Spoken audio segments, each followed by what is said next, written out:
By the end of 2024, another 32 LEGO Star Wars sets will be going into retirement, and some of them you really don't want to miss out on. In this video, I'll be going through the best LEGO Star Wars sets that you should be buying before they retire at the end of the year. Before I start off, there are a few sets that I just want to mention that just missed the cut. The 2019 Millennium Falcon has finally been sent into retirement.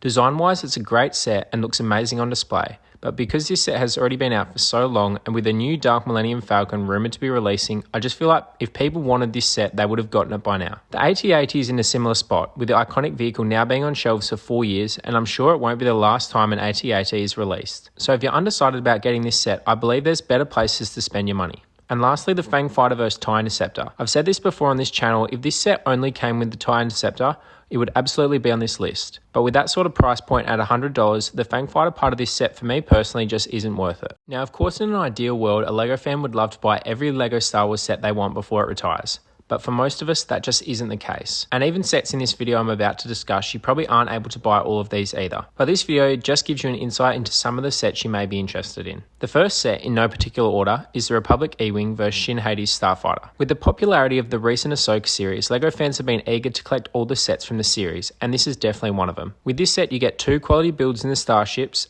as well as a great minifigure selection of an Astromech, Captain Porter, Morgan Elsbeth, Shin Hati and Baylan Skoll. The great minifigure selection paired with the 2 ships that feature prominently within the series, I believe are enough reasons to pick up this set before it retires at the end of the year. The set does come in at $110, but I think the potential displayability of the 2 ships duking it out and the figures to go with do justify the price. The next set we have is the TIE Bomber.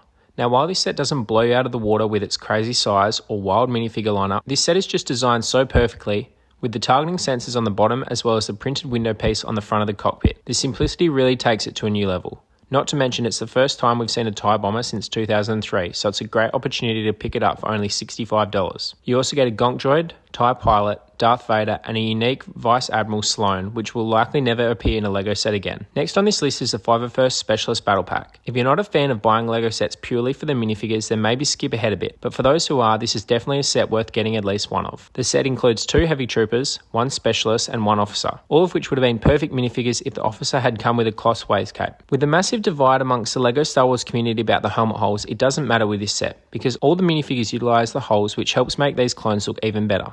With the set retailing for just $20, and you can usually see it on sale for a couple of bucks off, if you haven't already bought this set and you're on the fence about buying one, it won't break the bank and it'll add a few pretty sweet clone troopers to your collection in the process. The Executor Super Star Destroyer is also being pulled from shelves at the end of the year, and it's one of those great mid-price sets at $70 that's almost too good to pass up on before it retires. And now that LEGO are releasing a brand new sub-theme series called the Starship Collection, it gives you all the more reasons to buy this set. I've got this set personally and it makes an amazing display piece. It doesn't have a bulky, awkward size to it and it fits pretty much anywhere, which makes this set so diverse. Sadly, the set doesn't come with any minifigures, but it's not to minifigure scale, so it makes sense why there weren't any included. With that being said, this set will still be available for a few more months and it's an absolute no-brainer of a buy. Before I move on to one of the biggest shock retirements this year, I just want to quickly thank all of you that have subscribed to the channel, and the support has been amazing. I'm well and truly on the road to 1,000 subscribers, so if you're enjoying the video and want to see more, feel free to subscribe to my channel. It's amazing that the Ghost and Phantom 2 is already being sent into retirement only 1.5 years after its release. After having a 9-year hiatus since the 2014 Ghost, with the popularity and rarity that set has gained over the years, I would have thought LEGO would have tried to suck every last sale out of that set that they could.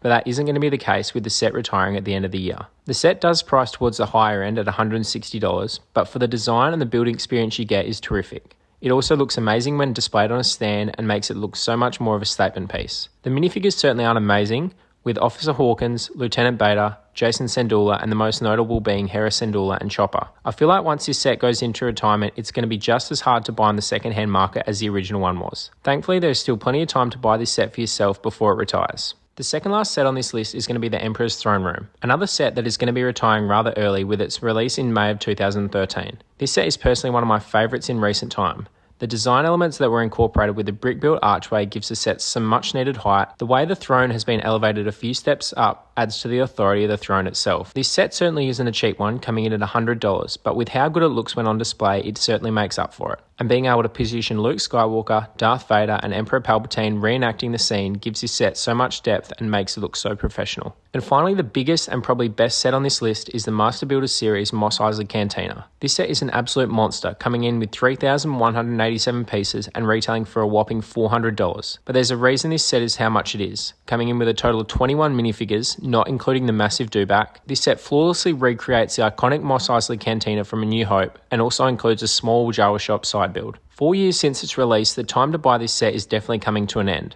and I'm sure I'm one of many people who would love to get their hands on this set before it retires at the end of the year. So there you have it, my thoughts on the best LEGO Star Wars sets retiring in 2024. Obviously my opinion doesn't shape your decisions, and if you disagree with all the sets on this list, that's fine too. Let me know down in the comments below the LEGO Star Wars sets you'll be buying before they retire, and if you feel like you want to see more of my videos, then maybe consider subscribing. See you in the next one.